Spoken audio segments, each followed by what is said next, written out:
Welcome to the Tales of the Cold North, our recap of our adventures in our Dungeons & Dragons campaign featuring members of the Wisco Dice Tabletop Gaming Podcast.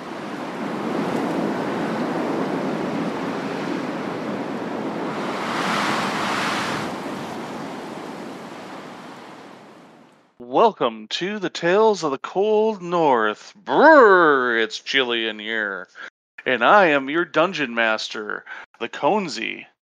And I am joined by a couple of the players in this epic campaign. Who do we have here? I'm Matt Failer. I play Eonros, the half-elf monk. Hello, this is Justin Skillings. I play Koth, the half-orc paladin.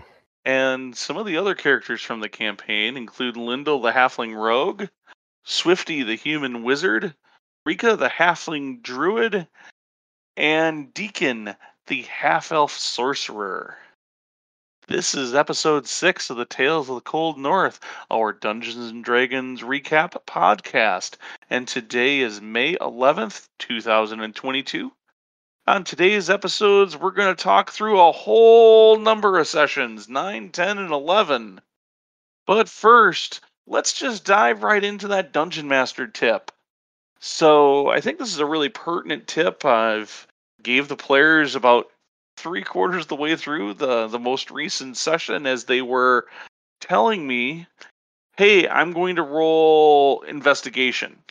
You're investigating what? I don't know. I don't know what you're doing, but you just made, or they would tell me a dice roll. And I'd be like, why did you roll a dice? Or why are you getting ready to roll the dice? I don't even know what you're doing exactly. But the thing that I had to pause and say, okay, guys, you're doing this a bunch. The idea is don't tell the DM you're going to roll for a specific check. Let the DM tell you when a roll is required. If there's anything that will undo a player character or a player character party, it is a poor dice roll on a check. And if the DM was just going to give you that information anyways for free, and you went and rolled a 1, you've take that free information unless that dungeon master is really forgiving, you might have just lost the opportunity to get that information. So it goes for any game, but anytime you can avoid rolling dice, avoid it. And that is my tip. But now that we've gotten past the tip, let's dive right into what was going on in sessions 9 and 10. And for that, I'll turn it over to you, illustrious players, or should I say, foolhardy adventurers. Well, I will say thank you, but the most important thing I think happened during this set of sessions, and we've been kind of tossing this around for a while, and with any good adventuring group, we finally settled on a name. We went from this motley crew of adventurers to actually being an adventuring party. And at least in the world, there's definitely these groups of people, and we had a player come up with a really good idea. I believe it was the player who plays Deacon, Stark Raving Mad. The name that we finally settled on is Imminent Dawn as an adventuring group. We were in this frozen north where there is no dawn or barely any light, and we loved the concept of calling our adventuring group Imminent Dawn. And then individual party members get the ability to be called the Dawnbreakers. So, yeah, I thought that was really inventive. I thought it was a great idea. We did have a few other really neat ideas, but I really liked that. It was something the DM has been pushing us for a few adventuring, because we run into people in the world and they're like, "Oh, are you part of some adventuring group? Oh, cool. What are you called?" And we're like, don't know. So yeah, and I think too it represents more of a gelling of our group as just getting comfortable with each other and playing together a number of sessions. I mean, we're talking about I guess this happened in session 11, so we finally came up with a name for our groups. Yeah. But I think we finally settled on the name. Figured out what we wanted it to represent, and this is our goal and what we're trying to accomplish. And yeah. So we'll kind of walk through a little bit. When we wrapped up session 8, we just kind of gotten to Kaer Dineval. Hadn't really gotten too much time to check out the town. But we finally, in start of session 9, got to check out the town in more depth. We know the old inn is shut down. We know the innkeeper, is being supported by his daughter, who was an old love interest of Ianros's. The keep obviously has been taken over by somebody. There's definitely something weird going on in the keep. This mercenary group won't let us in to see the speaker. Not that we've had a great track record with seeing speakers. We did really well in Targos, but we didn't take aggressive tone with this one, though. I was pretty proud of myself and several others for not going super kick aggressive. in the gate or immediately draw weapons to the guard. Yeah. But the people in town aren't super happy, but their lack of happiness seems to be less about what's going on with the speaker and in the keep, and more about just the overall situation of the world. So, it's cold, it's dark. Their primary sources of income, which involves trade and fishing on the lake, is just not happening. We got some rest. We then decided we really wanted to move forward with trying to find a way into the keep. We know something weird is going on there. We want to do something. There was a really good idea, I felt like, thrown on the table in this situation, which is, hey, our druid in the previous episode had taken the opportunity when it was really cold to transform into a fox, and then somebody's like, hey, could you transform into something cool and then go into the keep and start checking things out? And she was like, absolutely. Yeah. We spent a little time out of the game on Discord and things, kind of discussing potential approaches. We did a little bit of outside planning to just toss ideas around, and I can't remember when this idea came up, but we definitely considered just, hey, let's try to break in, or scale a wall, or maybe try to do some kind of scam our way in. There were a couple of approaches that got kind of discussed outside the session as well, which was just a kind of a cool way to kind of keep the game going outside of actually playing, and just sort of what could we try to do.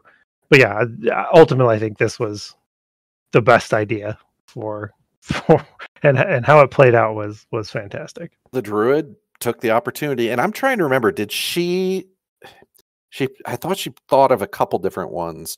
I think we settled on, was it a rat or a mouse? Rat or a mouse? Maybe a mouse. We definitely wanted it such that the wizard, Swifty's familiar MacGuffin, the owl, could carry her in and fly her in and drop her somewhere safe, further up in the keep, or into a window slit or arrow slit or something like that.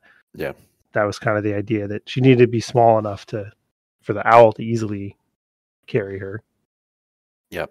So she was able to, slink around a little bit, and was able to, at least spot in the one window, I think there was somebody sick, and we kind of suspected it after later discussion that it was the speaker. And if I recall, because she can only do it twice a day, the first time, I want to say she slipped and fell or something like that. And so that's how it ended.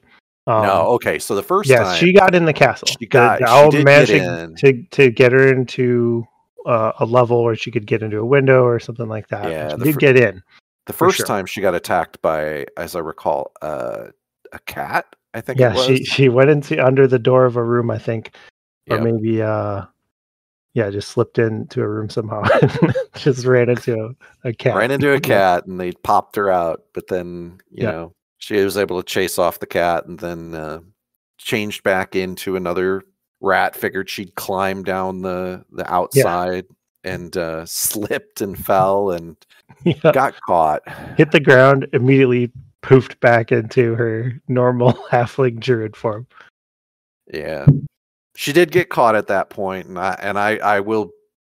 I'm mentally going, oh man, this is going to end poorly. And I give her credit, man. She really played it well. She talked her way out of it, and it should be said very nice that rolls. The rest of the party, was all sort of huddled kind of at the, like, weren't we just kind of hiding out along one of the walls of the castle Correct. while this all happened? And like, I remember her being like, "Are you guys gonna come rescue me or something?" And we were kind of like, "Well, you'll probably be okay." We didn't really know what to do. We were just sort of, I mean, we didn't have any of this information really either. Yeah, I think Swifty's didn't have a owl way of- might have seen her pull Okay. that last section, but yeah, I remember her initial out of character response was like, "Are you guys gonna come and save me?" I was stunned she talked her way out of that one though. She was quick on her feet though. She was I'm trying to remember the story she came up with, but she basically feigned ignorance and played it completely naive, like, "Oh, where am I? What happened?" She played it as like, a moment ago I was in my hometown of wherever she gave And then I another poofed town, and in I just here. suddenly was here. I don't know what's going on. She did it. It was really good. I can't remember what she rolled, but she rolled something phenomenal as I recall. I think she rolled a tried to 20. I feel bluff. like I think it was a 20 on her bluff check or whatever it was. Yeah. Yeah. I just remember it was like I was so stunned to see her walk out the front door. Yeah, and she was trying to convince this, what we assume is like the captain or leader of this mercenary group, Black Swords, who had taken over the castle. Mhm. Like, she was speaking directly to, I think it was a tiefling, right? Yeah. And I forget his name at this point, but yeah, she rolled so well. She convinced him to. She talked him into letting her go, right? Yeah, they escorted her out of the keep and let her go. Oh man, so good. So at this point, it had been a little bit of time during the day. You know, my character didn't really want to impose on the innkeeper any more than we had. I mean, they don't have a big house, and we crammed 6 additional people plus MacGuffin in there the last time. So I'd specifically asked him, and I was like, "Hey, could we maybe use your inn?" Because he previously had the inn, but it had been boarded up, really not used. And I was like, "Hey, can we use the inn? And we'll just set up shop there, and at least we're not in your hair the whole time." I got the feeling that this was more of a reason that you didn't have to role play interactions with Janros's former love, who was very clearly still enamored with Janros, and pretty much just giving Janros whatever he wanted.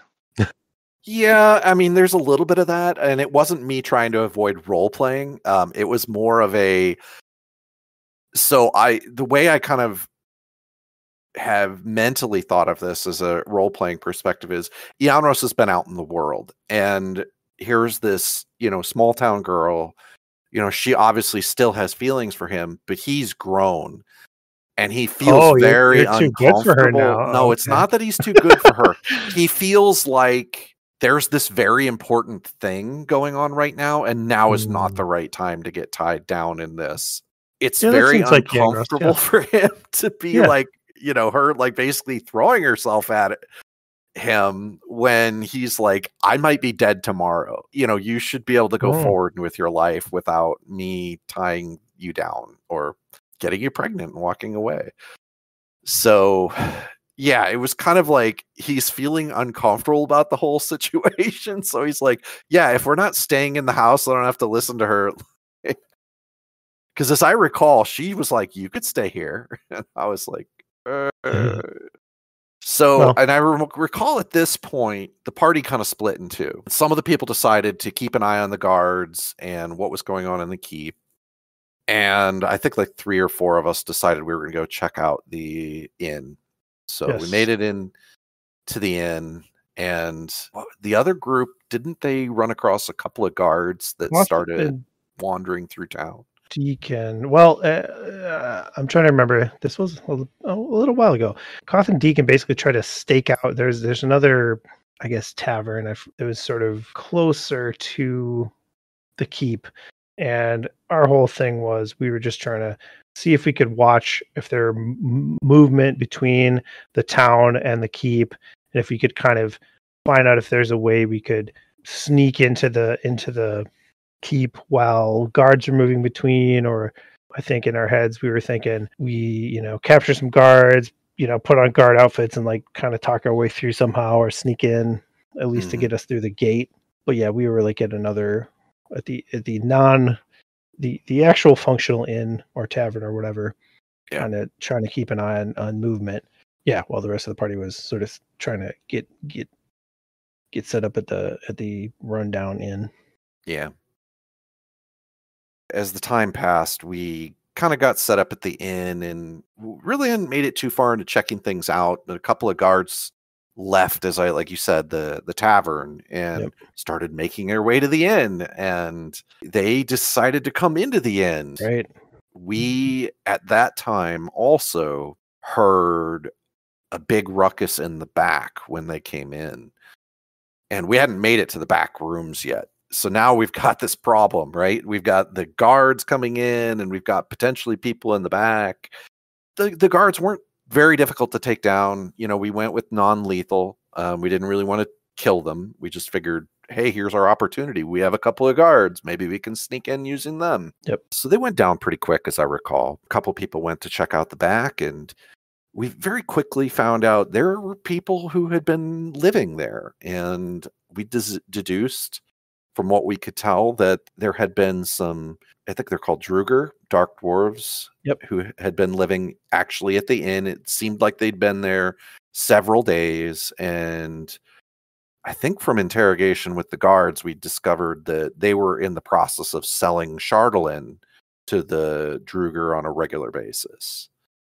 Right. And the guards had like these amulets made of Chardalyn from their dealings with the Druger. We ended up like interrogating. Well, we tried to interrogate both of them, but we were interrogating the guards. Right. We got this information about their deals with the Chardalyn. Oh, this is also where we find out about the Black Swords potentially worship this demon Levistus, because the guard basically was telling us that they followed Levistus, and I think the guard Floyd was the one that ended up helping us. Was basically just sort of not really a zealot for Levistus. He was just sort of in it as a mercenary, kind of like, they're paying. Yeah, I felt like he was the new guy. He hadn't been there very long, and he was like, dude, it's not worth it. You go ahead. So he kind of helped us get through the front gate. We talked him into like, hey, help us get into the gate, talk us through the gate so we can get into the keep. Yeah. Took advantage of that, made our way to the keep. And as we were going through the keep, it was interesting because we got in the front gate and kind of entered this, I don't want to call it protracted combat, but it was like these small sectional combats where we'd have like two guards at the front gate. And I just happened to have a whole sequence of really good rolls. And, I'm a monk, I have flurry of blows, and I would go after these two guards, and I was like, oh, I'm going to try to do non-lethal and take down the guards. And I'd be like, I'll throw 2 attacks on this one and 1 on that one. And, I don't think it dawned on us that the guards might be all really low level. So, I'm like thinking, is this going to turn to a major melee? And it was like, pop, pop. Oh, I literally just knocked out both guards. And then we moved into the next section, and I pop, dropped 2 guards. And yeah, we were sneaking. I think Rika had what did she put on us? Was it pass without a trace? Pass without a trace, yeah, so that we could at least get like, I think it was like a +10 to stealth checks or something like that. Yeah. As we kind of snuck through the keep, like kind of yard, and then into the main building. Yeah. We made our way upstairs, took out the guard that was right out front of where we knew the speaker was. And at this point, it's like the end of session 9. We get into the doors. and the speaker is just in awful shape. He looks terrible. He's moaning. He's in just really, really bad shape. So gave Koth an opportunity to. Did you end up? I cured poison, I think, with like my lay on hands, neutralized poison. I think this just sort of best guess was that they were poisoning him to kind of, keep him out of the picture. Wasn't dead, but continually being lightly poisoned or something. Yeah. Yeah, which did seem to help him. He started to come around. I mean, he's still, like anybody, he'd been poisoned for an extended period of time. Yeah. But then kind of told us he had some people that were in his employ and they were not in the main keep. And he really would be happy to help us, but really wanted us to go rescue his people. He would not just leave the keep. So I give him a lot of credit for that as the speaker. Yes, we had to go find where they were imprisoned, which led us down into the kind of lower levels of the keep. I believe we did do a little bit more sneaking. We kind of snuck. We tried. I don't know if we succeeded as well, but we snuck out, and the keep is the only military really facility in this region. There's a fairly large round tower in this one quadrant, and we knew that's where the area down to where we suspected the people that normally work in the keep were being kept. Yep. Yeah, that was those guards were a little more serious than the gate guards. It wasn't too hard of a combat, but they were definitely hitting harder, I remember. Yeah, it didn't last too long, but like you said, there was definitely more organized. It wasn't like the other guys where you pop them once and they just drop. They were definitely more serious on that part, and had some casters, had some people with bows. It was a bit more of a, you gotta strategically work around a crowded field where they're storing stuff, and they have a little bit of protection, and you couldn't just like charge across the open field and take people out. So the area under the keep was really interesting, I thought, because we follow this sort of trapdoor ladder down to I guess it'd be sort of a sewer area, and there's just this large channel of water in this tunnel, and we can see down there that there's these sort of little offshoot tunnels further down, but the bottom of this tunnel is just icy water, right? And so there's like a single little raft that is in the water down there, and we sort of have to like get everybody on this tiny little raft and sort of slowly. I think there was like a pole or something to push the raft. I forget, or maybe a rope or something. And we had to kind of slowly creep up to like the next opening and like see what was there. Maybe the prisoners were there, or maybe it was something else.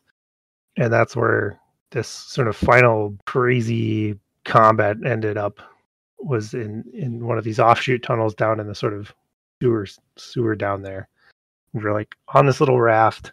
We get to an opening, and this is the room where there's like an icy figure in the middle of this small chamber, and like just a bunch of guys and a caster down there for this last combat. Yeah, there was two guys plus the caster. I thought there were three. No, 2 plus the caster. Yeah, 2 guys and the caster. Yeah, okay, yeah. It wasn't a very big room. No, but they did take some pot shots at you, as I recall, through the which kind of, if I recall, you guys had to back off because I stayed up above and I was guarding to make sure somebody didn't like come in behind us, and then we were totally hosed. I can't remember who else stayed with me, but I think there were 2 of us up above and 4 of us were down by the boat. And yeah, we were stuck in that raft, and they were sort of shooting at us, and like we didn't want to like rush in without the whole group, so we kind of had to row back to the area underneath that tower where you guys were, pick you up. Yeah, that was interesting. Made for a tense combat because there's just like these tight quarters, and we were stuck on this raft, so we had to like quickly get back over there and like all get off the raft and kind of funnel into this tiny little room where like it's a small room, plus there's this big, like, I don't know, 7 foot tall frozen statue thing. Yeah, it was a pretty tense combat. I remember we were so gun shy because we'd been through it with Revison, and oh yeah, it was like, oh God, we're in tight quarters. There's a caster. yeah.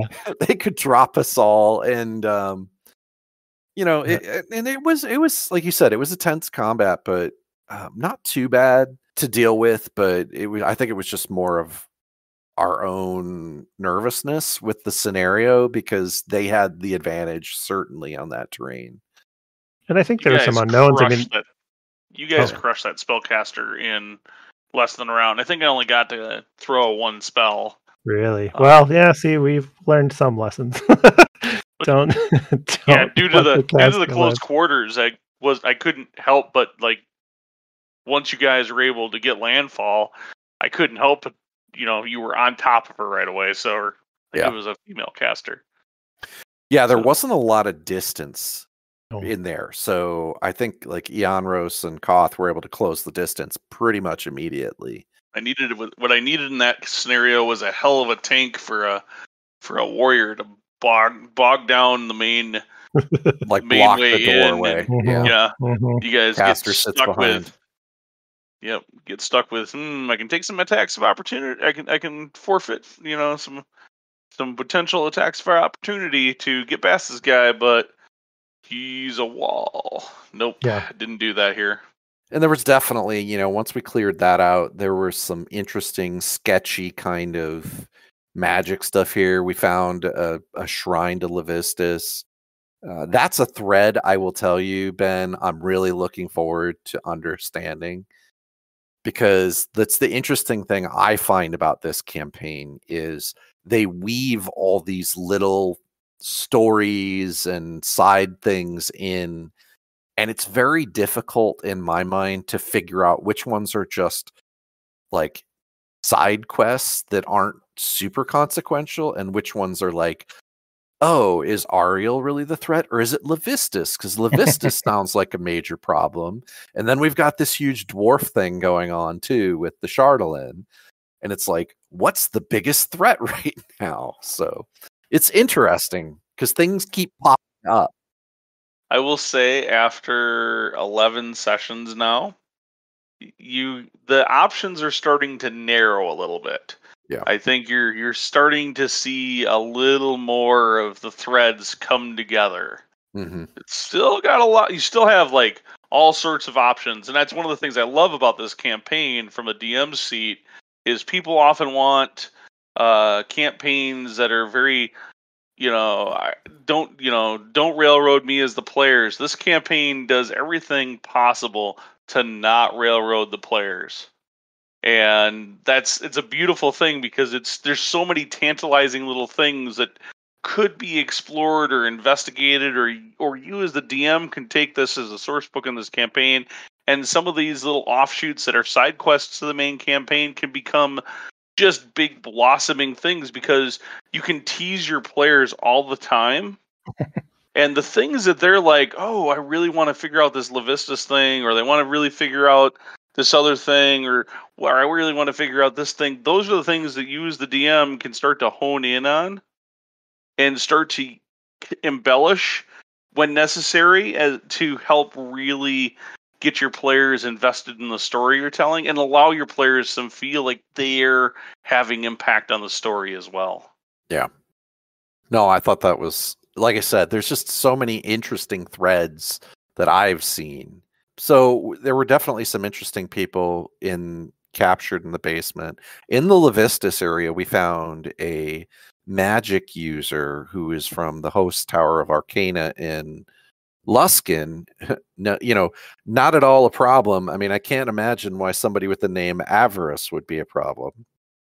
But Well, and she's also an albino tiefling, which is interesting, and maybe sort of, well, I'm forgetting the name of the group that she's a part of, but this group that this wizard is a part of is actually pretty important to Koth's backstory. One of the wizards of this guild or group, Ben, if you can pull the name, I'm just blanking. It's the host tower of the Arcane, which is this giant set of towers in the city of Luskan, which is probably the city of Luskan is also known as the city of sails. It's probably the northernmost port city on the Sword Coast, before you get to the spine of the world and the cold of Icewind Dale, and in the host tower, each tower itself is ruled by a different wizard, and those wizards have, they have other apprentices and other wizards that serve underneath them in each tower, and then the wizards are all generally the ruling wizards of each tower are generally equals, but and have their own guild, but the tower itself kind of follows and aligns with whatever maybe the alignment of that wizard is. That's the ruling member of the tower. And yeah, generally speaking, if you read some of the novelizations of the way some of the towers and the tower wizards are depicted for the host tower of the Arcane, these aren't necessarily they're not necessarily people that are looking out for the best in the world. There is an incredible amount of ambition and backstabbery, and yeah. The group I was trying to remember was the Arcane Brotherhood. That was what was mentioned. That was part of my backstory. That this Avarice is part of this Arcane Brotherhood, which happens to be basically the group that when Koth used to be a slave, that was his owner. Basically, was a member of this Arcane Brotherhood. And they had been experimenting on some of the gladiatorial prisoners that Koth was a prisoner with and things like that. So when Koth found that out, he basically wanted to kill this wizard like immediately. Had to be talked out of it a little bit. It's a tricky thing, I think, as a paladin. From like Koth's perspective, this person represents like a group that he considers to basically be just evil. Like if you support the stuff that they were doing. But when Avarice kind of explained a little bit more and just sort of like, look, we're not all like the same. The Brotherhood has their own goals and they each have their sort of own ambitions. I didn't even necessarily know what was going on with this other wizard who owned all these prisoners. So basically she kind of made a case and at least reasoned enough for Koth to kind of stay his hand, as it were. But an interesting encounter. Well, I mean, that's the interesting thing I always find is the farther we go in this, the more and more people's backstories start to stitch together. And like, I'm still waiting to see more depth, and maybe he's keeping it close to his chest. But like Deacon is from the tribes of barbarians that reside on the glaciers far to the north. Yep. But what's interesting is he's been so mum about his backstory. We could have had threads that are interlaced there that I don't know if he's ever mentioned.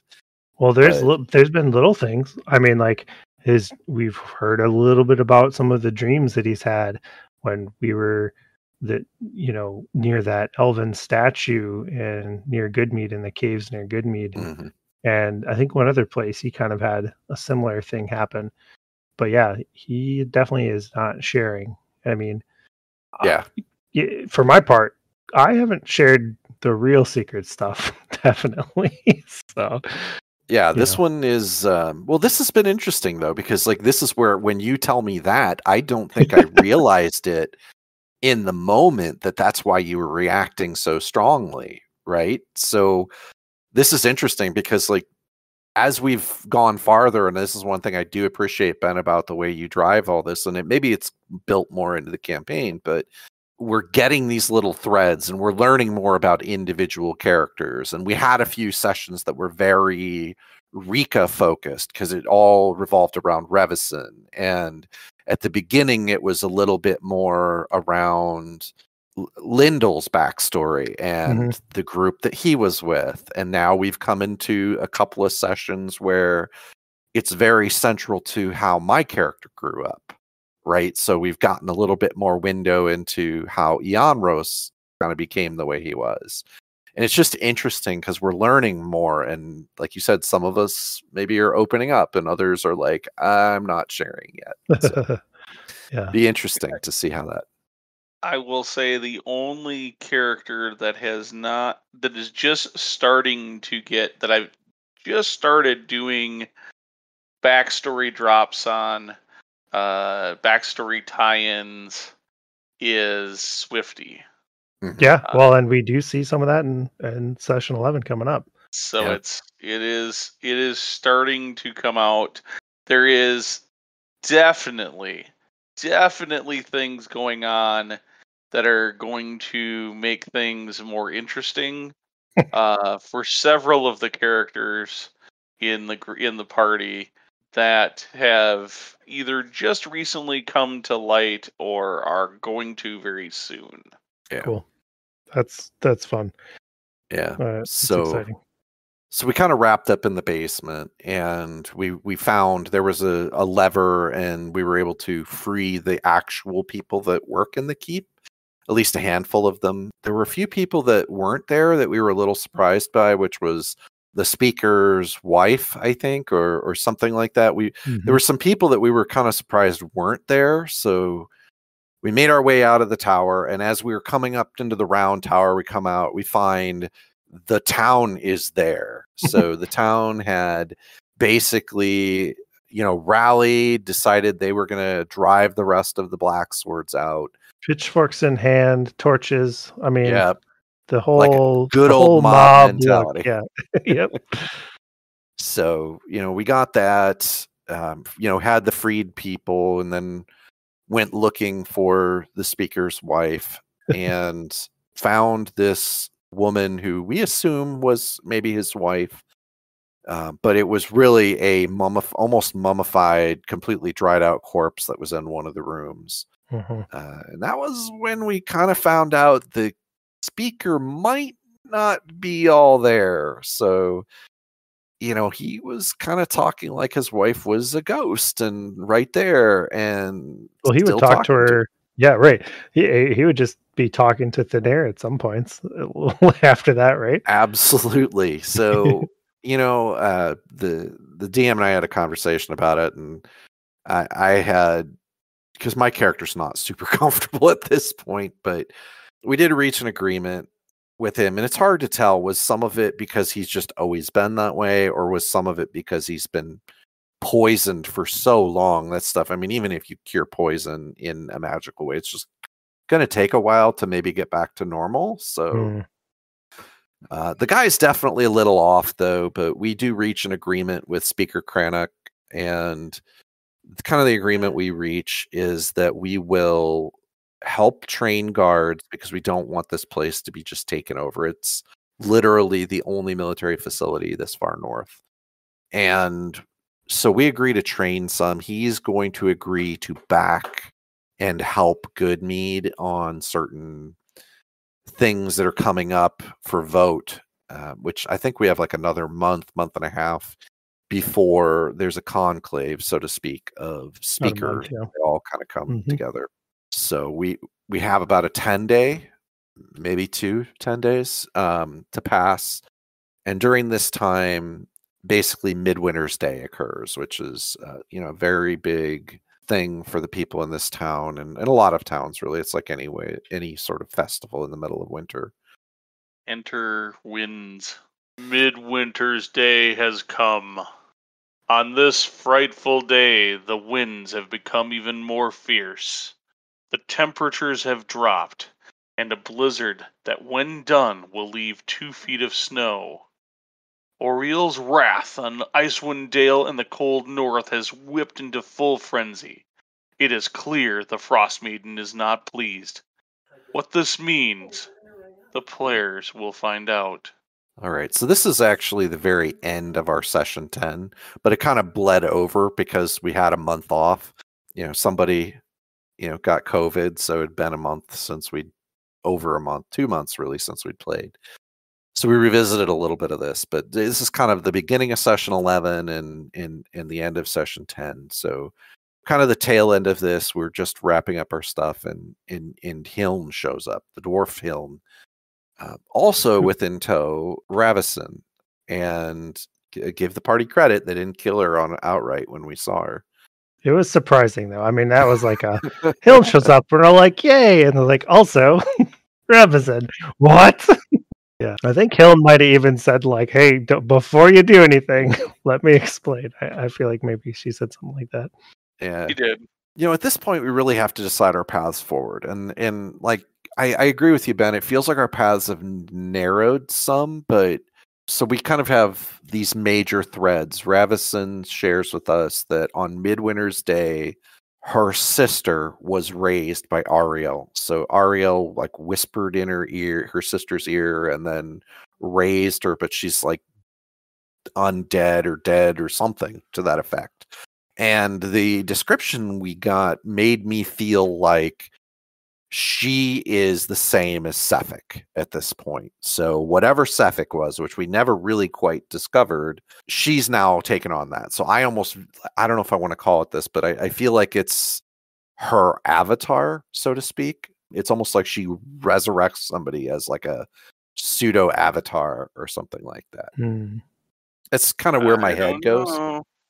Yeah, you're not going to tell me, and that's okay.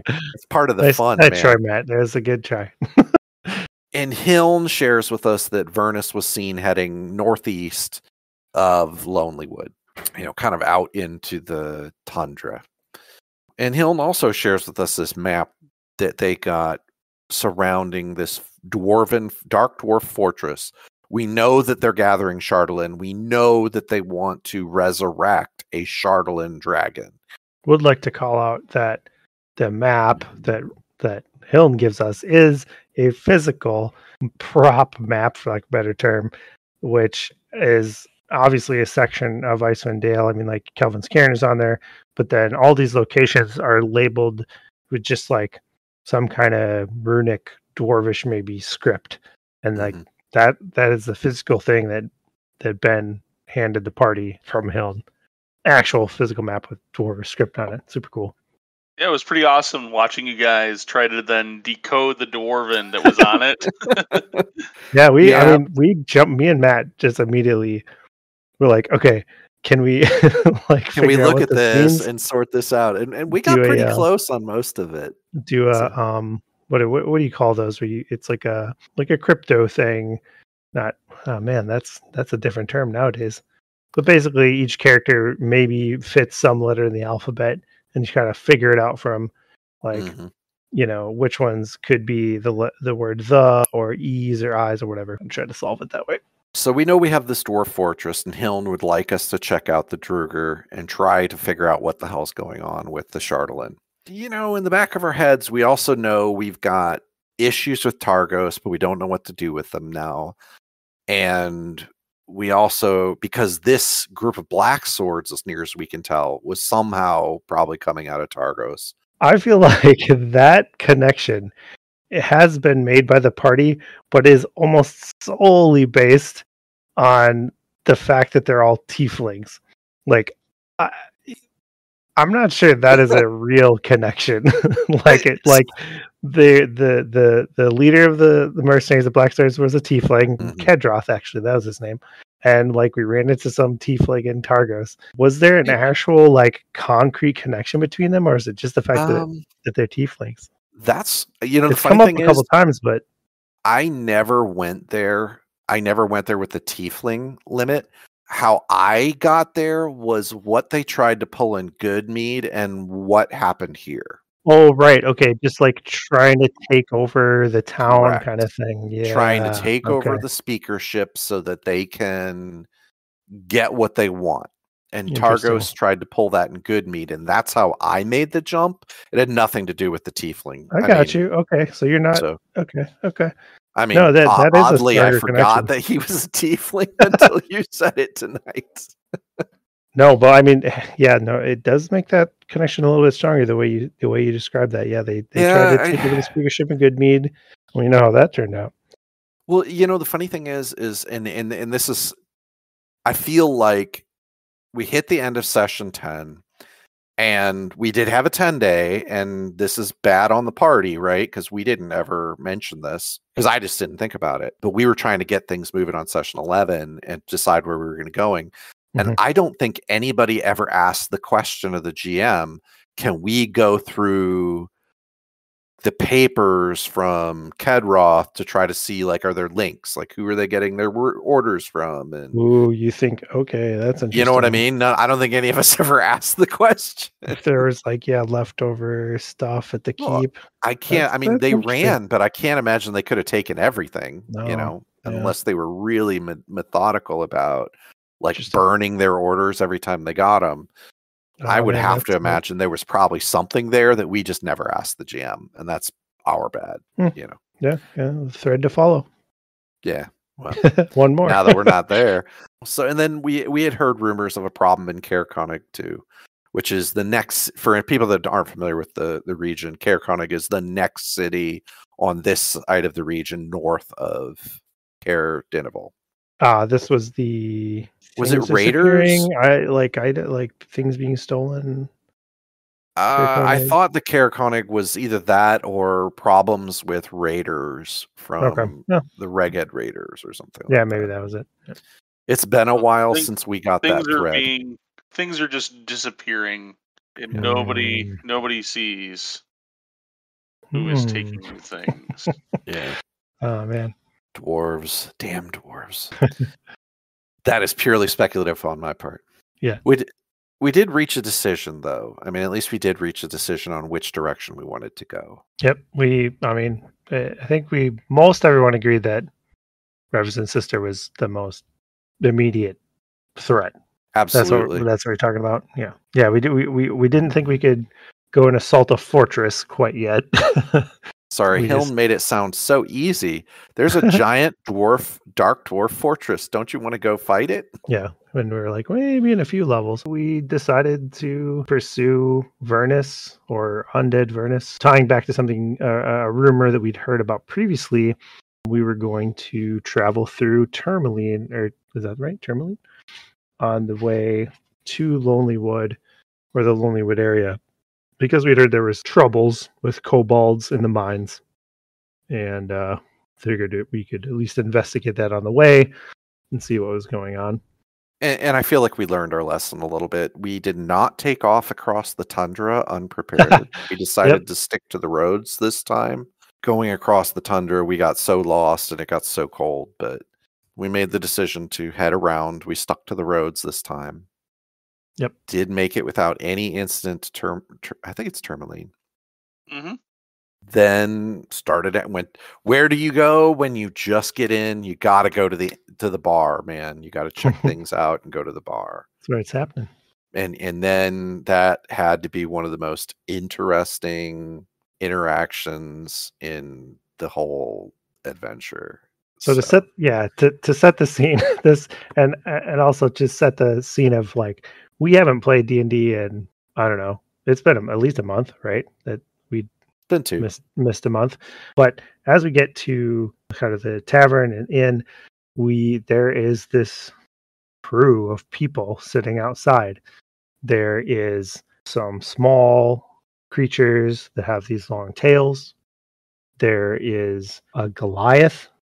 There is a robed figure with a staff. Maybe there was a couple other folks too.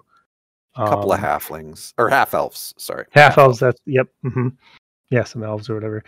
And they're just sort of hanging out. And I think most of us kind of were like, this seems like it's like another adventuring party, pretty much right off the bat, right? Koth just basically, like, we know we're looking for kobolds, and it looks like these things that have tails might be kobolds. So Koth just goes up and, like, it's like, hey, are these kobolds? Like, he just walks right the hell up. Has a lovely conversation with this Goliath. A real meeting of the minds, I think. That's how I would describe it. What did you say, Matt? Yeah, it was interesting because Koth has a very specific speech, and the Goliath was just as articulate. And it was just a really fun role-playing interaction that I just enjoyed, because I remember just sitting there for like 5 minutes going, I don't even want to interrupt.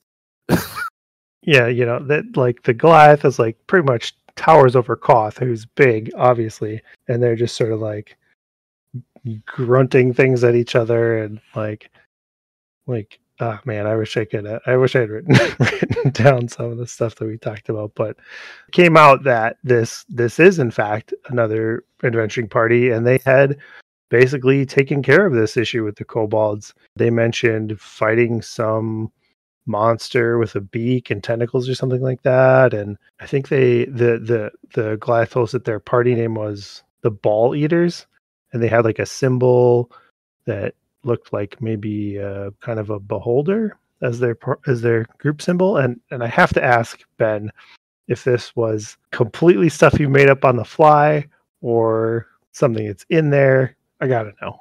I can't give you any of my secrets. Sorry. Dang it.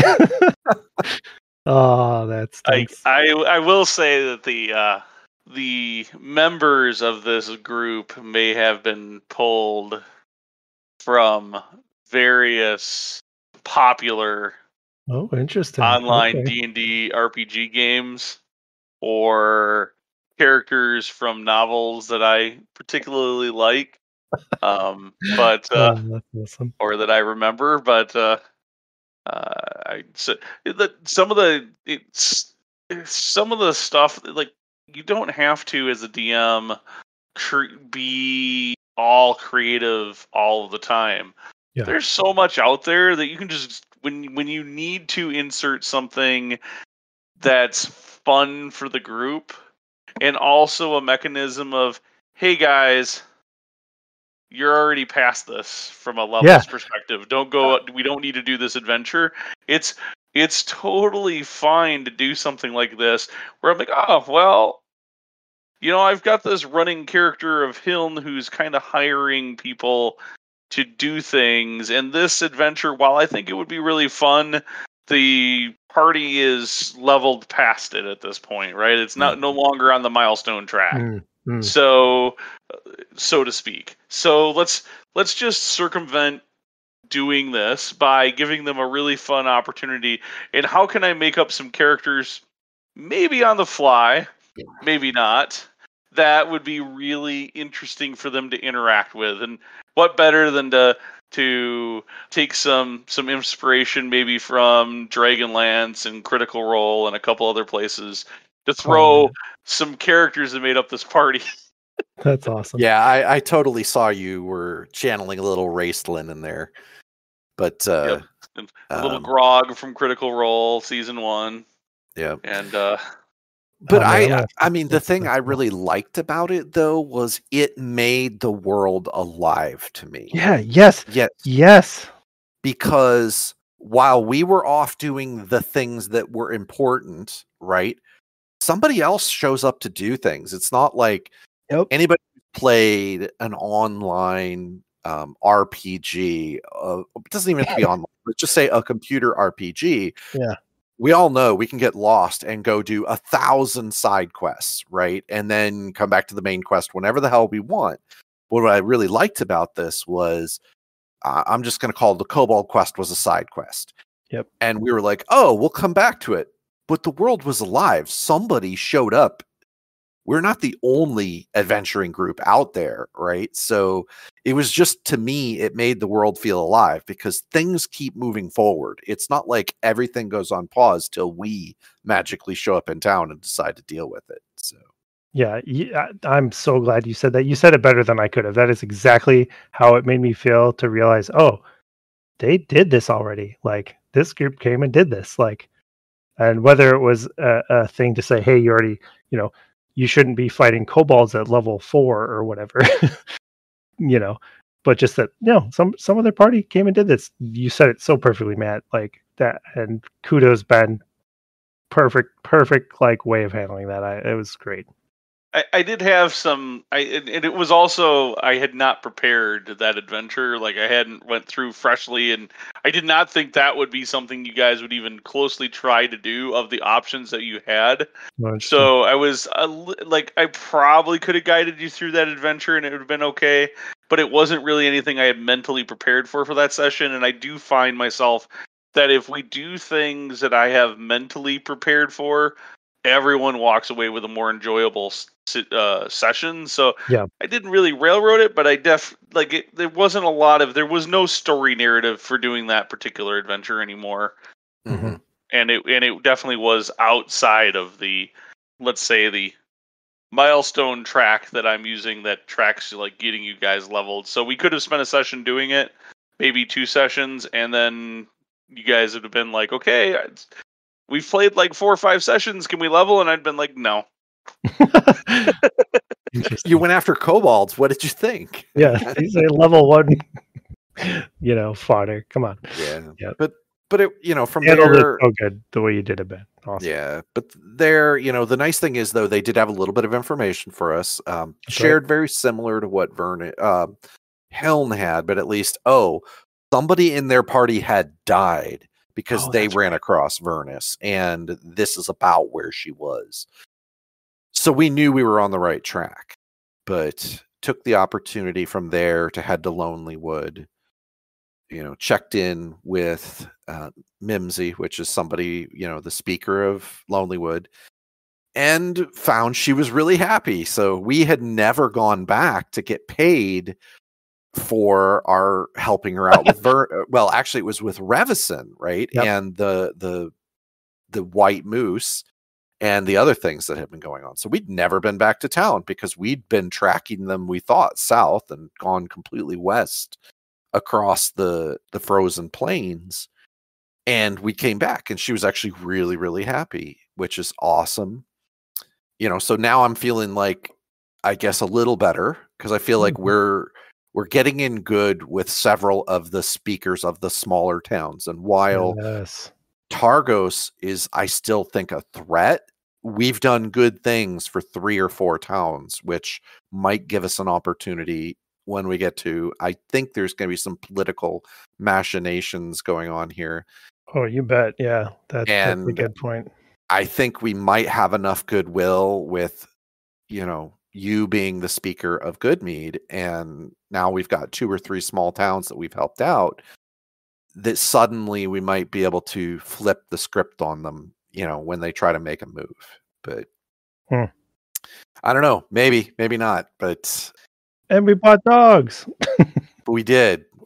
We knew we were going to be going into some open tundra. We knew that it was going to be more dangerous. So this time we finally had the funds as a group that we decided to pick up a dog sled. I think we got 3 dogs and 3 axe beaks, and really prepped to go out into the tundra this time. So we weren't like, hey, let's trudge through the tundra and try to brute force our way through the really, really negative 50-degree weather.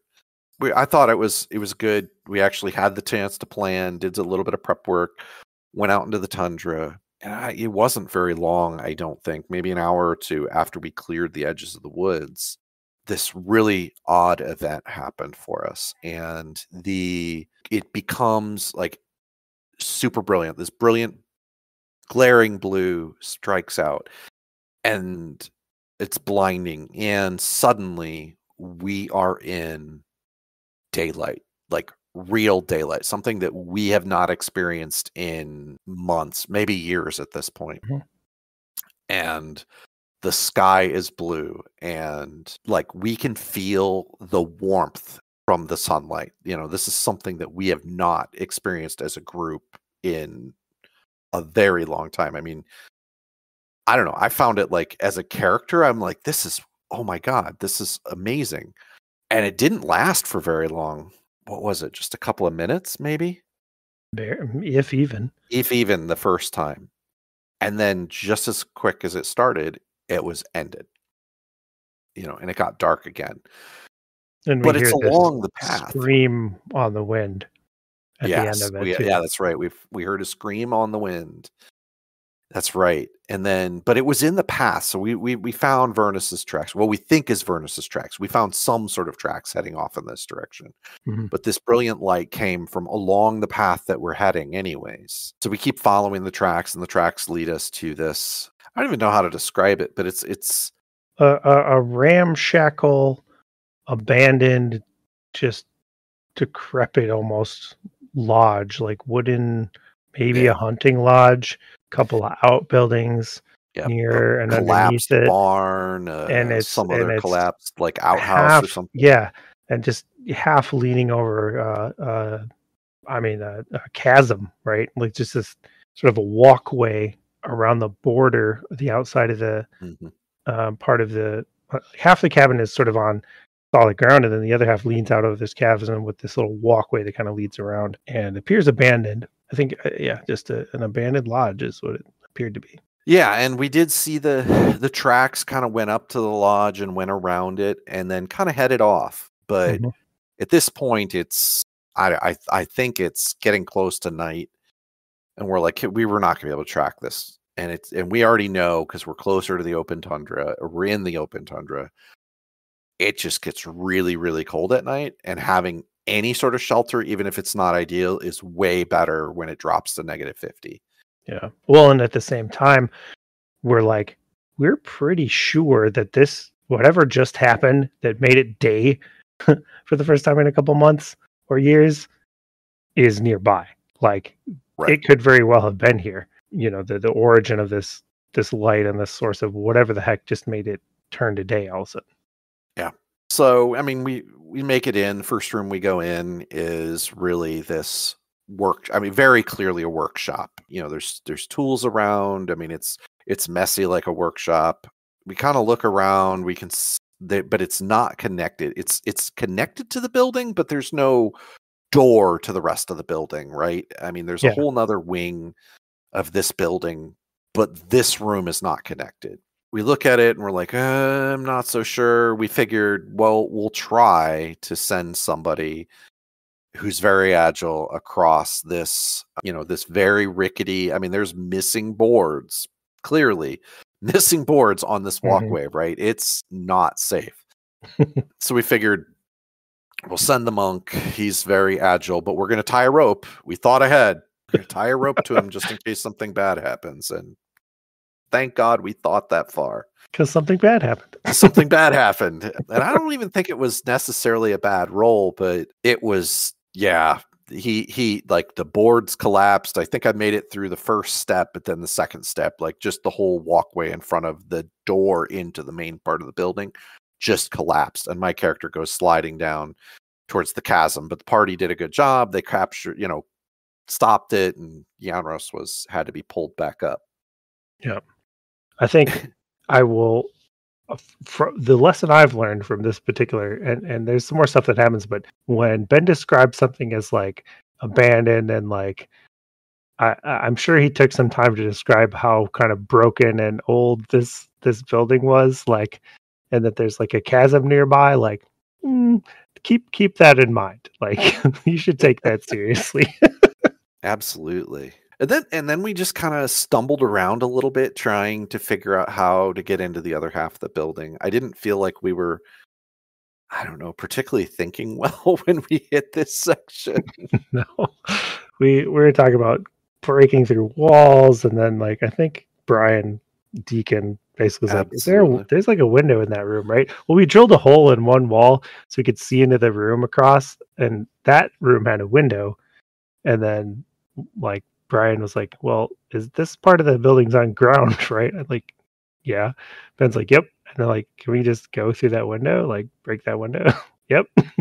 I love the point where you guys were like, we're going to drill a hole that outlines Koth, and then Koth can Kool-Aid Man his way through this wall. Yeah. Yeah, I wanted to smash through the wall. I guess that was my idea. Well, the worst part was, and this is one of those things that, that Ben brought up earlier, which is Brian, he's a very low-key guy. He said it kind of quiet.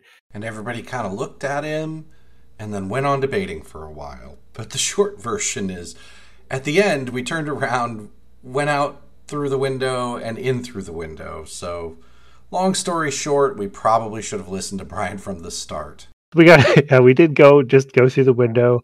Yo, man, we get into there. We get into kind of the main hall of the building. And I believe Ben described it as just stinking of burnt flesh, and there was sort of smoke and char smell, but also there's like frost covering everything. So that was interesting. This room, there wasn't frost covering everything. Oh no, right, that was the other rooms. This room, The other there's rooms. only one thing that frost was covering, right? Well, no, in this room though, what was interesting is we did find the paperwork for somebody who had been there. You know, they've specifically made they thought that what they were doing there was a fool's errand. So at this point, we don't know what's going on in this building. We just know there was something crazy that happened here. And the guy said, "Hey, I think 3 is better than 2, but I think the plan is folly." And we're like, okay, this makes no sense. This was the note between two, who we assume to be two tinkerers, right? That's what you're referring to. We found a Absolutely sort of communication between two, and they refer to themselves as tinkerers, and they were working on some project. Yeah, but they named it in the note. What was it called? The Summer Star? Is that right? Summer Star. I think it was that or the Dawn Star or something yeah. like that. Summer Star. They did say that was the thing they were trying to. That was a fool's errand. Yeah. So, you know, from there in this one small bedroom, we move into the main area, and like Hoth said, there's definitely, it smells of burnt flesh. There's a very clearly charred area in the middle. It's very clear, it's charred section. There's a humanish body in the middle that is charred, very clearly charred, and a really weird device. You know, with you know, obviously some moving parts, and it looks like, if I recall, like some sort of bluish crystal in the middle, and everything around it looks burned except for the device. And this, you know, bluish crystal with two concentric rings that look like they rotate and move around this object. But what's interesting is the device in the middle has frost on it, if I recall. Yep. Yeah, the device is frosted over. And, you know, we checked out a few other rooms. In the one, I remember Lyndall, you know, is trying to sneak across the floor and move. This is where I don't think he was sneaking. Almost got it. Well, I'm just saying, he tried to walk carefully, right? Wasn't he? Or was he trying to run and kick I think he tried to run and kick down the door, and that's what caused all this. Yeah, he hadn't kicked down a door. Yeah. He really wants to kick down that door. He really wanted to kick down that door.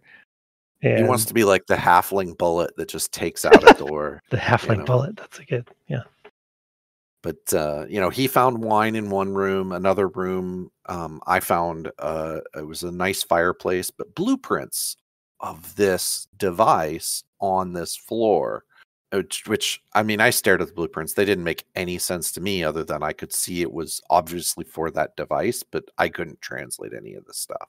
I think the last room was like another bedroom type thing, if I recall. Yeah, that sounds right. You know, the nice thing is we had the mage, and well, what was interesting is I had wrapped up the blueprints. You know, we kind of played around with a couple things, and we had made the decision that something was definitely weird, but somebody was going to take the device, and I put the blueprints in my bag. And then immediately I kind of felt a tug on my bag with the blueprints in it. And I'm like, well, that's freaking weird. And I shared that with the group, and they're like, well, that's kind of weird. And was it then that Swifty had, like, he heard a voice? Swifty and Deacon did. Or was that somebody else in the group? I'm going to point out, and I note here, like, I had to push you guys kind of hard here. And there's a reason. Yeah. There's this whatever ghost or whatever that was potentially doing this. That's definitely a part of the adventure.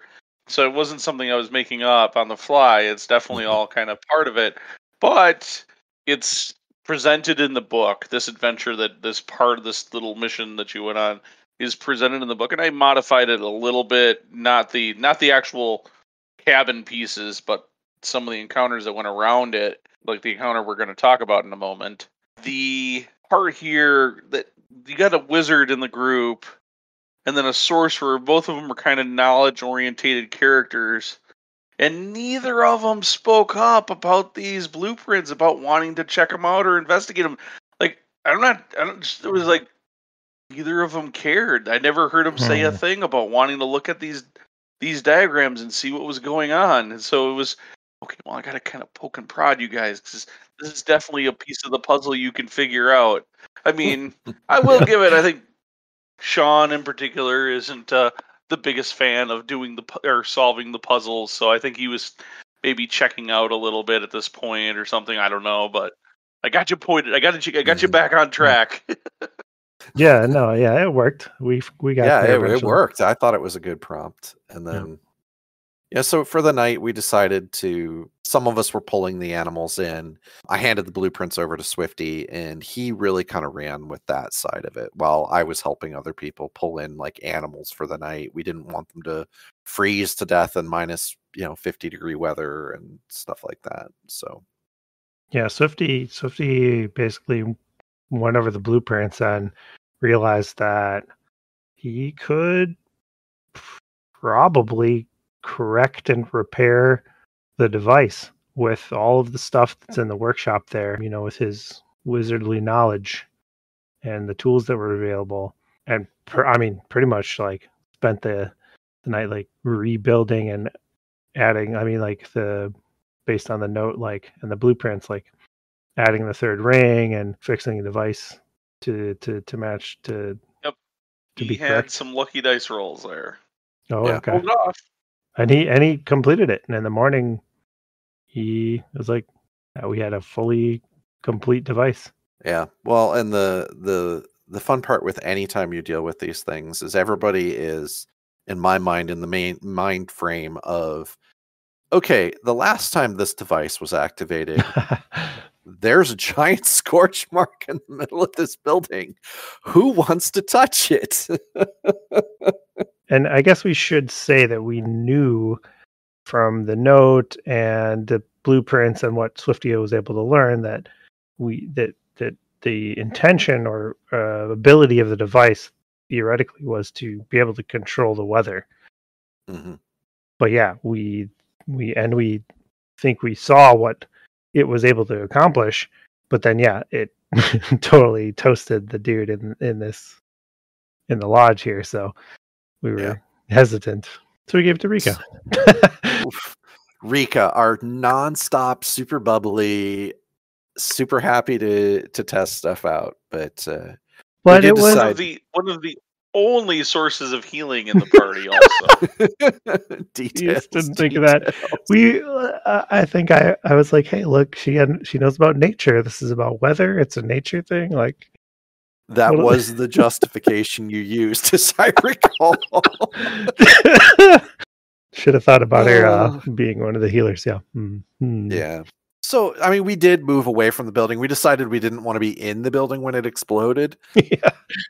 So we figured maybe if it wasn't as contained, it wouldn't be so bad. But, we stepped outside. Everybody stepped a little ways away from her. And she activated it. And suddenly we get the same thing that happened before. I mean, and it looks like, if I recall, it was about a 2-mile radius, or was that something like that? So for like 2 miles all around us, the weather has returned to normal. Like there's actual sunlight, there's actual blue skies, there's warmth coming down that we have not felt. And the device is making some funny noises, but it's working, right? It'll occasionally make like a clank or I kind of take that to mean it's not 100%, but 90, 95%, it's working pretty good. And then, as you can imagine, this did not make Ariel's champion very happy. So, we see Vernus kind of arrive. She's a good distance away from us. This throws us into combat. I always love this visual for me, Ben, because this was very similar to what you did with Sefik. But I love that visual of she drops her hands and 2 ice daggers appear, just like instantly. And it's just a great visual with this, like, hey, we're going to combat. There's no question. It's just, she's aggressive. She's got ice daggers. Let's go. She had an objective, and it needed to go through you guys to get to it. Yep. we entered into combat, and the monk follows his standard protocol, which is he's just the fastest, and he knew he could get to Vernus the quickest. So took all his movement. He's probably way out in front of the rest of the party. But then when she finally gets around to going, she summons these 3 ice spiders, and suddenly my monk is surrounded by 3 ice spiders. And how do I want to put this? Like, the way I rolled really, really well in session 9 and session 10, let's just say I flipped that a little bit in session 11. I mean, as Ben has rightfully pointed out to me, I had a few really good rolls tonight already, but then we hit this combat and I felt like I just kind of threw those out. And then I just proceeded to start rolling a sequence of 1s. Like, hey, you're going to get poisoned. Roll a Constitution check. And I have no idea how difficult it was meant to be. I don't need to know. All I know is I just kept rolling 1s and 2s or 5. And for I know that's stunning, but you don't make a lot of checks that way. Yep. Yeah, maybe Andros has a little fear of spiders or something. I mean, hey, maybe it's just a latent thing that I just forgot about, know. And I haven't seen spiders in a few years because it's so cold, right? So yeah. It was an interesting combat. I mean, you were engaged with those spiders, and I was trying to kind of get up to you, but again, it's just not as fast by half with some of your abilities. And then, I mean, a good almost maybe 100 behind us is the rest of the party, which is mostly ranged people. And Lyndall can move pretty quick, but once Vernus set the spiders on you, she sort of like dipped off, kind of let them do their thing, and took herself out of the combat temporarily, and then would just sort of later come back in and just swoop in and do her little misty steps to get to where she needed to be without putting herself in too much danger. Yeah. And just, being able to move and then make that sort of teleport jump is it's a hard thing to deal with, especially as a melee character. The funny thing though is I don't think I recognized it at the time, but we'd seen that effect before. Sefik did that same effect. Exactly the same thing. You're right. Yep. And I remember how frustrating it was for us back then, but we hadn't fought Sefik in a long time. Yeah.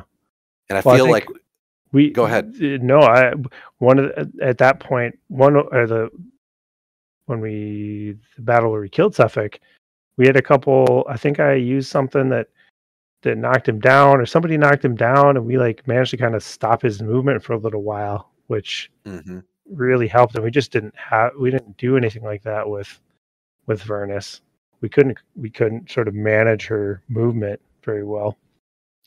No, yeah, we just Ianros is certainly the character that has the best speed, so he could have gotten to her every round, which is what he did with Sefik, but he couldn't do, with him being locked down by the spiders, because the poison was, if I got poisoned once, it would cause one effect, but if I got poisoned a second time, it would basically slow me down as well, and I kept failing twice. But then this whole thing is going on, and one of our casters, first round, rips out a fire spell, smacks one of those spiders, and it just nukes the spider. I don't even remember what they rolled. I didn't think it was a really huge amount of damage, but no. I mean, to me, it was like, oh, fire, ice, great, 2 thumbs up, right? That was a really cool effect. And then the casters are like, oh, Vernus is coming right at us. And I totally understand where their heads went. They're like, Vernus is now behind the melee. We probably should nuke her while we get the opportunity. Yeah. And my character's like, please take care of the damn spiders. Yeah, we could have done but a better it job. wouldn't have mattered. I was failing all my constitution checks, so I don't think it was going to end well for me no matter what happened. But yeah, it was really interesting. And Rika, of course, at this, so it should share what Rika's doing. And Rika is holding the device. She's protecting the device and staying in the back, trying to keep this going, because we have a feeling that this device is probably weakening Vernus, but we don't really have proof at this point. I think we got a little bit of hits on her, but it wasn't like a lot of damage on her at this point. And so we go a couple rounds. Rika was like, she's like, well, I'm going to set it down and maybe it'll keep running. And she sets the device down and it stops. And then that, of course, means all the weather stuff goes. And if I recall, we immediately noticed Vernus started regenerating at that time. She immediately started healing as soon as the night came back. Yeah. But, and then at this point, Vernus is within striking distance of Rika. And she throws out 2 ice daggers, and I think it's fortunate. I mean, Ben's not going to share. That's okay. We forgive you. But she whips out one of these daggers, and I think one of them impacts with the device. Yes. And it's just, and then my brain immediately says, that's what happened the last time. The guys launched it, and the reason there's ice on the device and frost is she smacked it with an ice dagger. Mm. So at least that's where my head. And I have a feeling if it had been running at the time, that Rika would have taken a lot of damage. Yeah, that's what I interesting. think. My theory. I had a good chance at getting a couple of you through this session. There was, I think, 3 times. 3 times it would have been probably instant character death.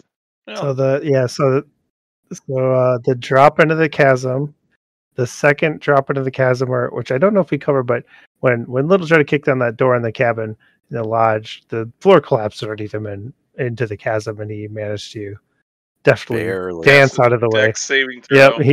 I mean, it's a rogue. He's gonna pass. I mean, he's got a nice dex saving throw bonus, but still, it's a dice roll. You never know when that 1 or 2 is gonna come out and get you.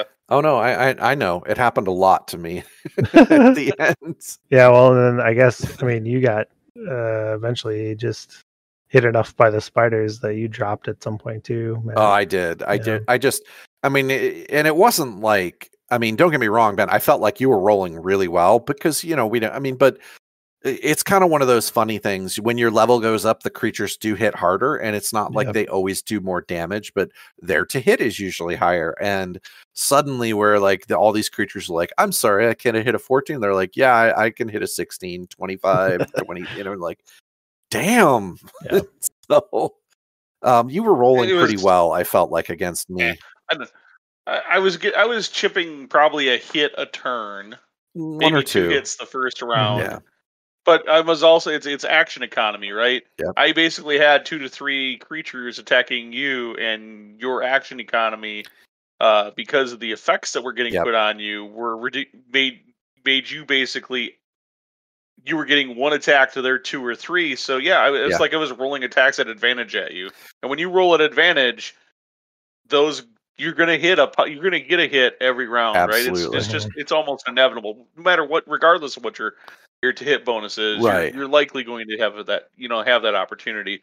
So it probably, from a player perspective, felt like these things were ridiculous and way overwhelming, but in reality, it was just that you were. A series of situational bad luck coupled with no one assisting you. Yep, that's the biggest. Left you kind of hung out to Koth got there eventually and helped, but it was really tied up. It did an excellent job, far better than I was expecting, of tying up you two so that the rest of the group, Lyndall's basically just kind of trying to chase her around, trying to backstab and realizing that backstab doesn't work. And then, so there's another damage machine that's kind of mitigated. But I think it made the combat go for several rounds. I think we blew through those rounds really pretty quickly. Yeah. And it's almost, I will say this about Vernus, it's almost like she had seen your tactics before. I kind of felt like that a little bit. Mic drop.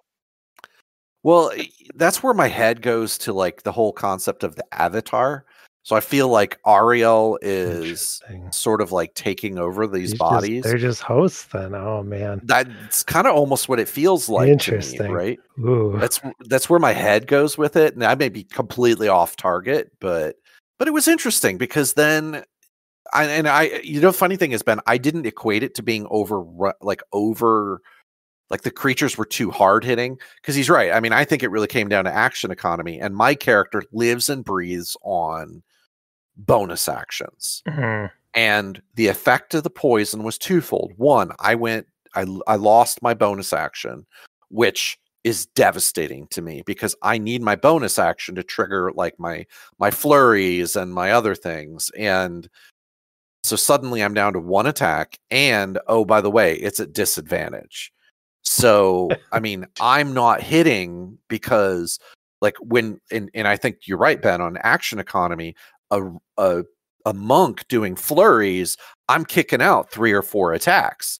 I'm gonna hit with 1 or 2 of them and do a decent amount of damage just by sheer number economy, right? Where now I'm doing 1 roll at disadvantage constantly. I'm doing nothing to the spiders, and all I can do is try to get away.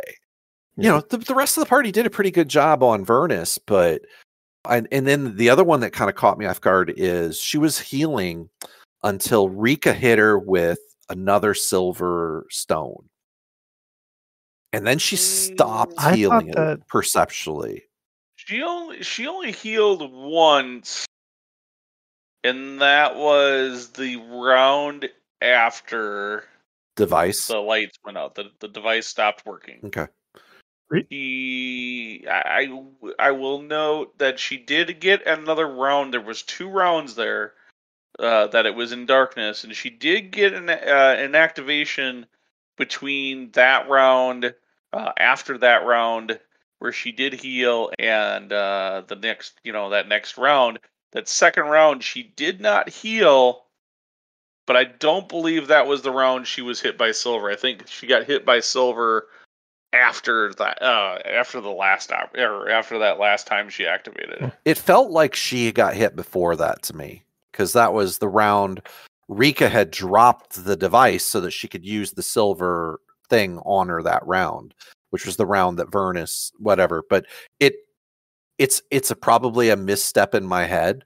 But in my head, I go, I'm not sure why silver has the effect it does, and it could be any magic item, but she seems to stop healing for some point. And I felt like that was the same thing that happened with Cephik. And like Cephik was like, he just kept healing every round. And then all of a sudden we hit him with silver. And it might have been coincidental because it might have been the same round. I think you whipped out one of your magic hammer things on Cephik many, many ages ago.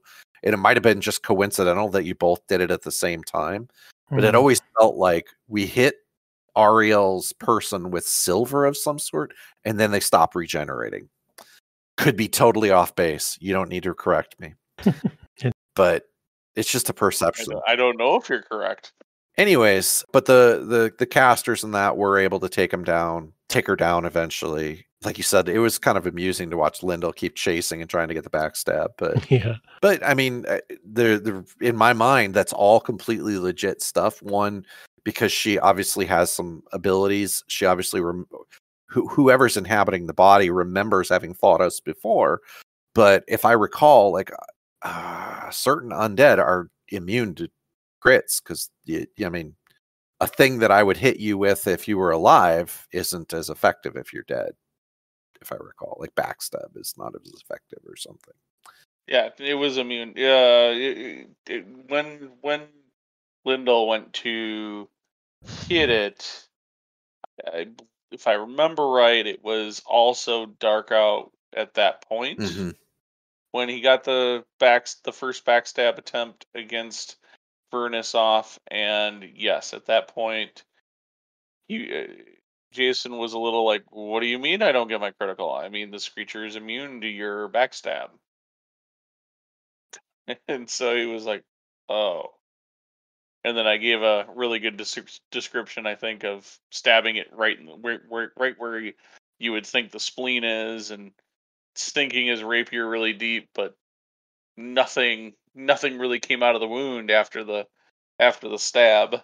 No, it was a good way of describing it, to kind of keep it in mind that like this is an animated dead body. But we defeated Vernus, or the raised Vernus. And then the spiders exploded. Oh yeah, they did. That's right.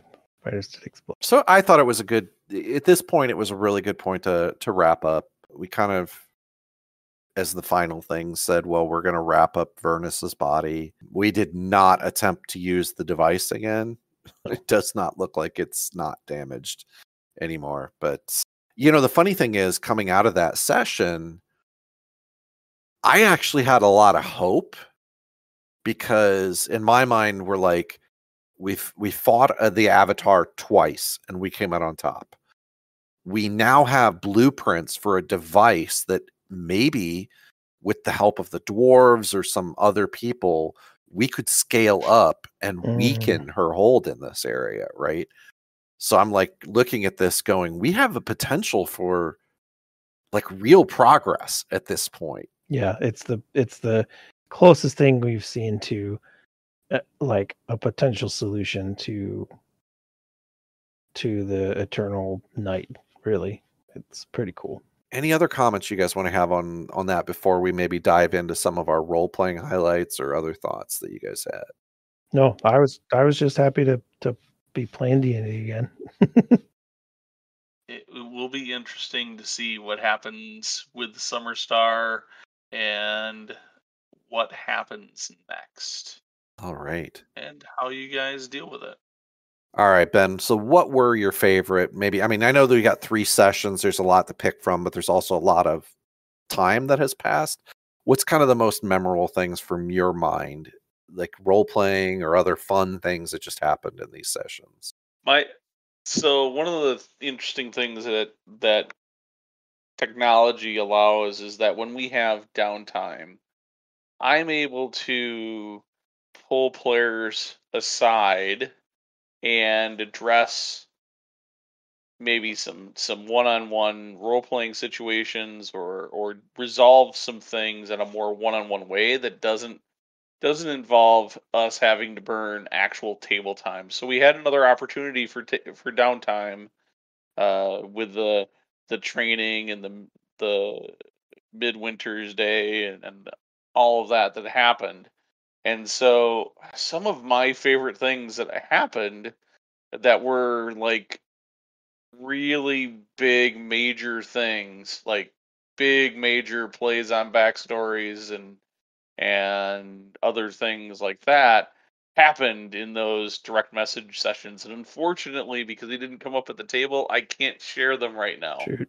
I meant to kind of ask if people could give a quick summary of what they kind of did in the off time. Oh, I should have done that. Dang. Mine was not super exciting, so don't look at me. I kind of didn't do anything. I don't So remember. should have asked. Apparently, a lot of those guards were not monk, whatever, monastic people, so I didn't train any of them. How about you, Justin? Anything that really stood out to you? I just, I mean, I had fun stepping back into Koth and just being stupid Koth with Goliath, with the Goliath I was talking to, and just, having that interaction. There's so many cool little reveal moments and special things that happen. Like all of a sudden it's daylight.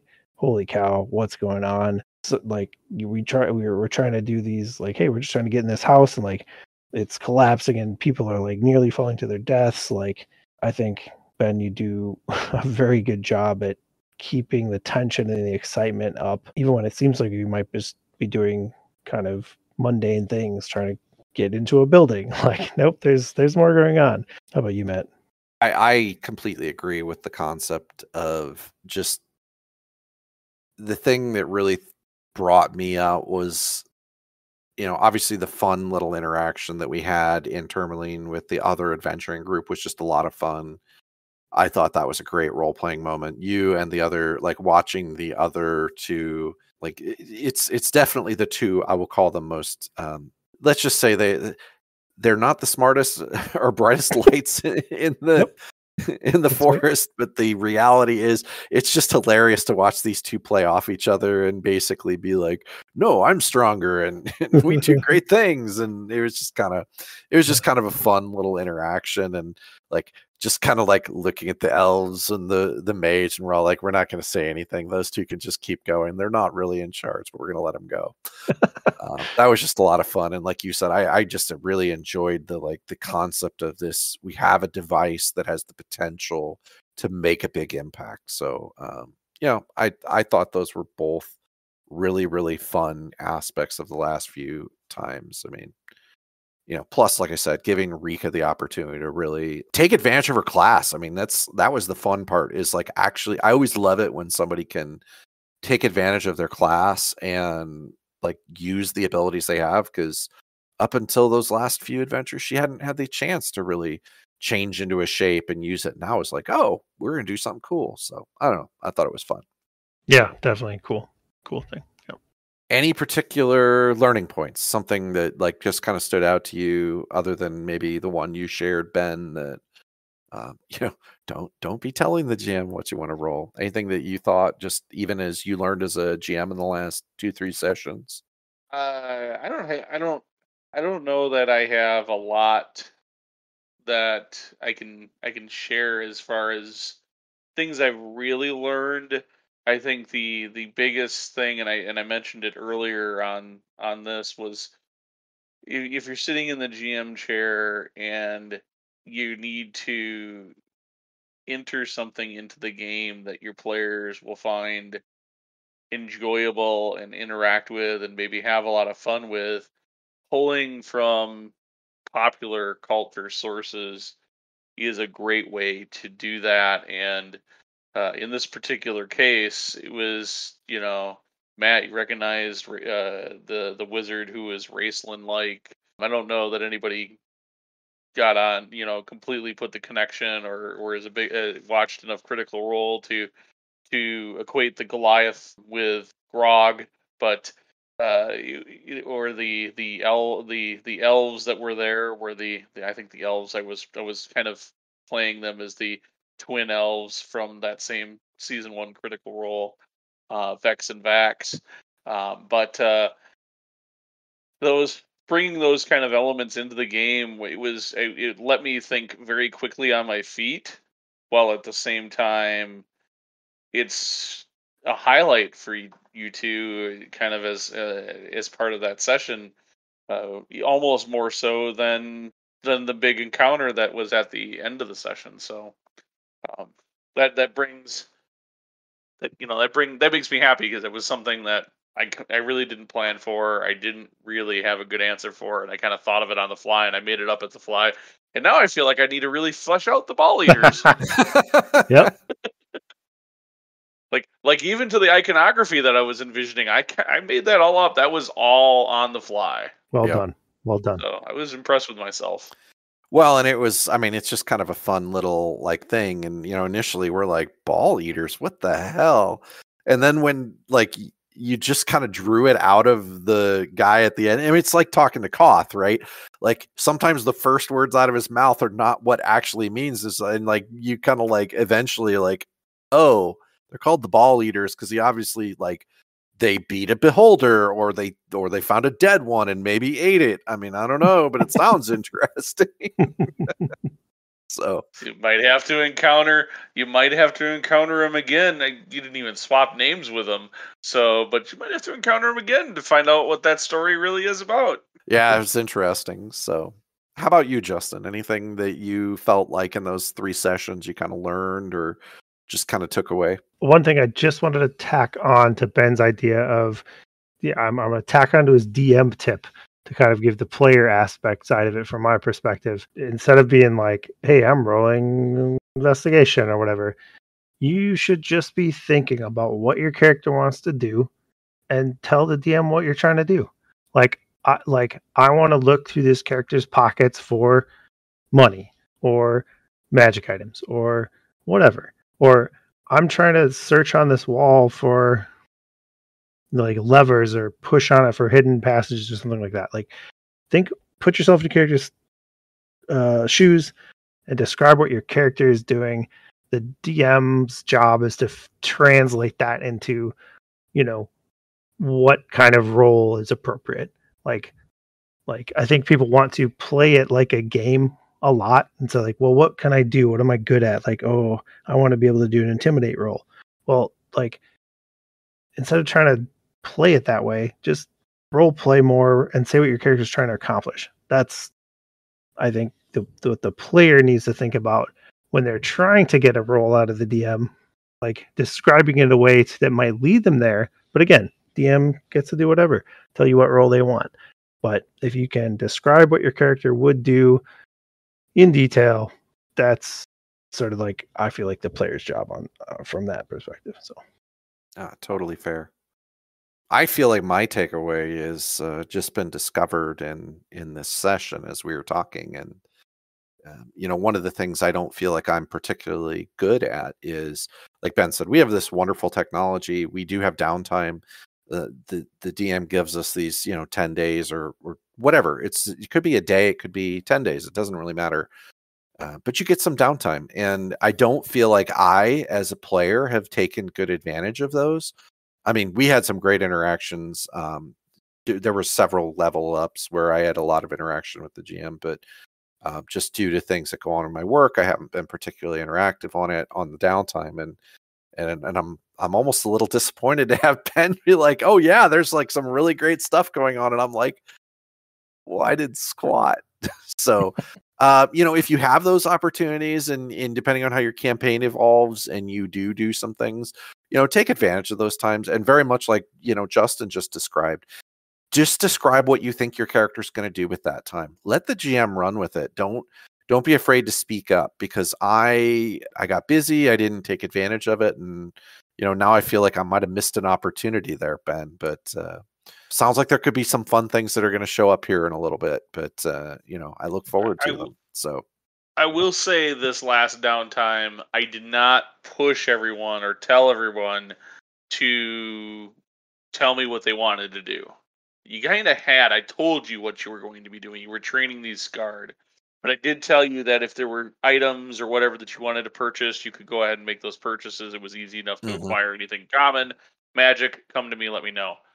I then reached out to people. So don't feel too terrible if you didn't get reached out to this time with stuff, because it was really more me in the driver's seat trying to set certain angles or start to set certain angles up in some of the stuff that's going on in the background with character backgrounds, which is where, like with Sean's, we had to actually resolve it at the table, because unfortunately he didn't have enough time, or couldn't come up with a good enough response to come up with how he was going to back and forth it, which is fine. But I don't want to, in all fairness, I'm trying to, I have technology. I can avoid burning an hour of game time where everybody's sitting there resolving one-on-one encounters. Well, and to be fair, I mean, and this is just me sharing with the, our listeners, is from my perspective, the last two, really the last two adventure times have been very Eonros centric, because this is the town I grew up in. So there's a lot of interactions going on with things that I know about the town. And it's kind of been one of those perspectives where my character feels like they threw themselves forward a little bit, because this is where they grew up and they feel very invested in this area. So it's good to hear that, we've got other people kind of coming up, and I'm always fascinated to hear their stories. Like Rika's whole thing with Revison was, really interesting to see develop. And I feel like it's, like you said, Ben, we've teed it up for her to have a potential, basically she has the chance to turn a leaf, something that maybe isn't in the base module, but it'll be interesting to see what happens, because when we bring her sister back, but it'll be interesting. So, all right, this was long. We appreciate you sticking with us. It was 3 sessions. Next time we're going to try to get the recording done right after the session. So it'll be 1 session. We'll be able to go into a little bit more depth about what happened in the individual session. And this will be a little bit of a shorter episode. So really appreciate you staying with us and listening to our stuff. So thank you very much. Thank you so much for listening. Make sure you leave a review of this show wherever your favorite place is to find podcasts. Oh, and by the way, give us a like on our Facebook page. And don't forget to follow us on Twitter, Instagram, or Pinterest while you're at it. If you haven't looked recently, make sure you catch up on the blog at wiscodice.com. Hey, Brian, what's that site? Oh, darn, I forget. Justin, what's our website again? Wiscodice.com. That's right, it's wiscodice.com. And until next time, everyone, peace out.